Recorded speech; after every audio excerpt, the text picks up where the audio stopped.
قد أصبحت أكبر، صار أيضا كبرت أكثر، ننتظر قدومك يا أمي أمي أمي أمي.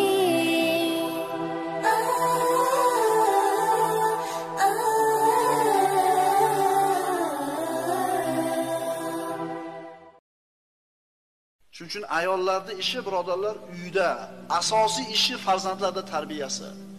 Chunki siz bilan biz erkak kishilar ko'chada yuramiz. Farzandlarni ayollar tarbiya qiladi. Agar hozir biz aytayotgan ayol 5 mahal namozini o'qigan bo'lsa, o'zini pokiza saqlagan bo'lsa, Ramazon ro'zasini tutgan bo'lsa, mana shu farzandlarni qilgan xizmati uchun jannatga kirishi yetadi. Chunki bu ayolning zimmasiga Alloh taolo mana shu ishni yuklaganida chiroyli suratda ado qildi. Chunki erining tarbiyasi, erining xizmati, farzandlarining xizmati, oilasining xizmati bu ayol uchun birinchi o'rindagi amal edi. Dalil bor birodarlar bu gapimizga. Havoda olib gapirmayapmiz. Shuning uchun uyda faqat oilasini tarbiyasi bilan shug'ullanib o'tirgan opalar, singillar, kelinlar xotirjam bo'lsin.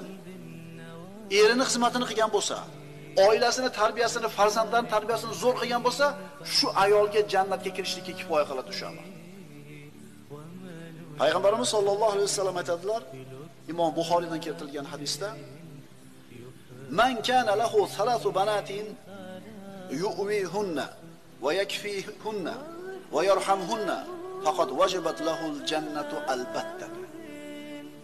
Rasululloh aytadilar, kimning 3 ta qizi bo'lsa, ularni parvarish qilsa, ularga kifoya qilsa, ya'ni sarf-xarajatini qilsa, ularga rahim qilsa, tahqiq unga jannat vojib bo'ladi. Albatta.